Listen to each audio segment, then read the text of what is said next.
जब ओपीएस की बात होती है तो बार बार तर्क दिया जाता है कि इससे सरकार पर बर्डन बढ़ेगा, यानी आर्थिक परेशानियां बढ़ जाएंगी, इस तरीके की बात कही जाती है। लेकिन जब हम कर्मचारियों से बात करते हैं तो मामला कुछ अलग ही नजर आता है। तो आइए सीधा सीधा उन राज्य कर्मचारियों से बात करते हैं और समझते हैं कि आखिरकार पूरा मामला क्या है। हमारे साथ उत्तर प्रदेश के राज्य कर्मचारी संयुक्त परिषद के अध्यक्ष हैं, सीधा उन्हीं से बात करते हैं। क्या नाम है भाई साहब आपका? हरिकिशोर तिवारी। हरकिशोर जी, जब ये कहा जाता है कि बर्डन बढ़ जाएगा सरकार पर, यही तर्क दिया जाता है हर बार, क्या कहेंगे उसको? देखिए, उत्तर प्रदेश में हम लोगों ने तमाम लड़ाइयाँ लड़ी। वहाँ सरकार ने, योगी जी ने बैठकर एक कमेटी बनाई, उसमें 5 आईएएस थे और मैं भी उसमें था। उसमें हम लोगों ने बराबर दिखाने का प्रयास किया कि इसमें कहीं भी घाटा नहीं हो रहा है। 14% और 10% को अगर हम दिखाएं तो 14% और 10% का जो कार्पस बनता है हमारा, उसको हम आपको दिखाना चाहेंगे। ये हम लोगों ने आंकड़ा सरकार को दिया है। इस आंकड़े को आप देखेंगे तो इसमें हमारा 28 साल में लास्ट पेडान का 50% मिल जाता है। किसी भी तरह का बोझ हम सरकार पे बनने को तैयार नहीं है, सिर्फ हमारा पैसा ठीक से हाथों में लगा दिया जाए। लेकिन ये भी नहीं हो सकता कि आप पैसा हमारा आईएल एंड एफएस जैसी कंपनियों में लगा रहे हैं, जो कंपनियां 12 बार डूब रही हैं, और उसके बाद भी आप पैसा हमारा उसी में लगाते चले जा रहे हैं। अगर ये करेंगे तो निश्चित रूप से हमारा नुकसान होगा। ये बंदरबांट जो आईएएस बैठकर यहाँ कर रहा है पीएफआरडीए में, इसका हम लोग विरोध कर रहे हैं, एक बात।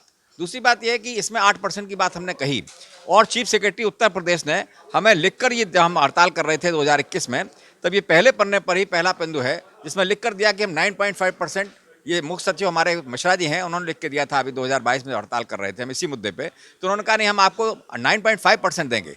हमारा कहना, इसके इसके पहले भी हम लोग हड़ताल की, ये है हमारा 2018 में हड़ताल की, तब उनका 9.22% हम आपको ब्याज दे रहे हैं, इसके बाद भी आप मान नहीं रहे हैं। हमने 8% का आंकड़ा उनको दे दिया कि भाई 8% में हमारा सब कुछ निकल आता है, 1.5% हम सरकार को देना चाहते हैं, उसके बाद भी देने को तैयार नहीं है।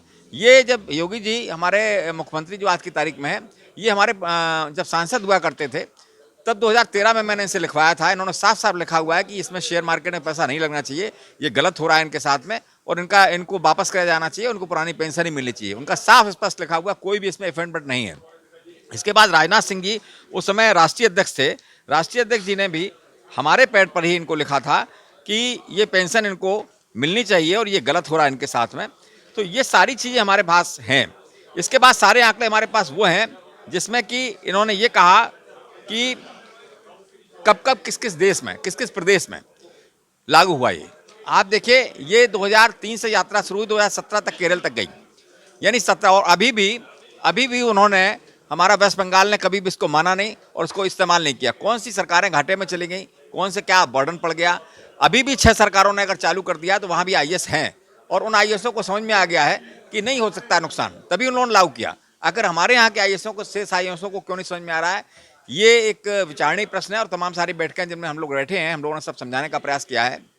इसके अलावा जो दुविधा वाली चीज़ है, ये एजी की रिपोर्ट है जो हमारे उत्तर प्रदेश में जनरल द्वारा, महालेखाकार द्वारा जारी की गई उत्तर प्रदेश में विधानसभा में। इसमें 10,500 करोड़ रुपया सरकार ने हमारा दूसरे मदों में लगा दिया, जो डाले नहीं। 10,500 करोड़ रुपया जो 18 की हड़ताल में हमने सरकार से खींचकर अपने खाते में डलवाया।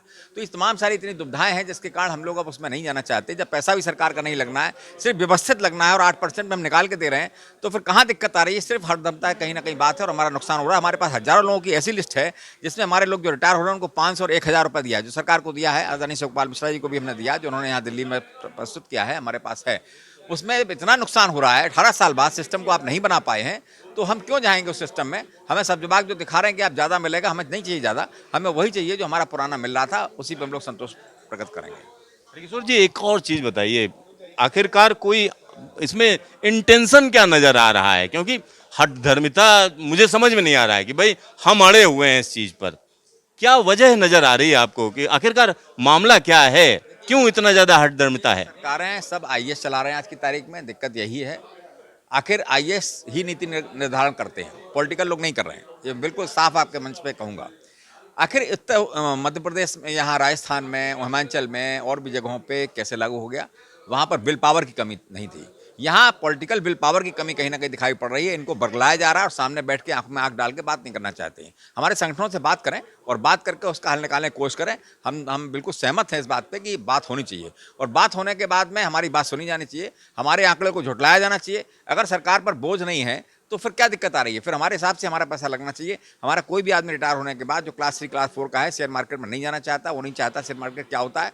वो चाहता है कि सिक्योर्ड हमको मिलना चाहिए जैसे पहले मिल रहा था। इसमें कहीं कोई गड़बड़ नहीं है, सिर्फ हरदंता की बात करेंगे हम और आईएएस द्वारा गुमराह करने की बात हम करेंगे। योगी जी का आपने जिक्र किया कि योगी जी जब सत्ता में नहीं थे, जैसा मैंने सुना, तब उन्होंने जो है ये लेटर लिखा मनमोहन सिंह जी को।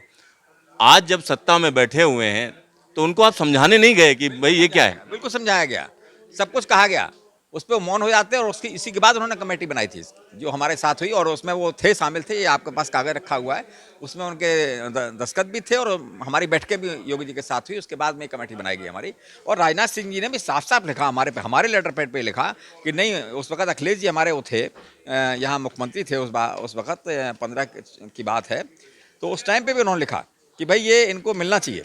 तो इस तरह की तमाम सारे दस्तावेज, तमाम सारी बैठकें हमारी हैं जिसमें कि हम लोगों ने ये सब तय किया है। उसके बाद भी न देना ये अच्छी बात नहीं है, और हम लोग इस पे लड़ रहे हैं।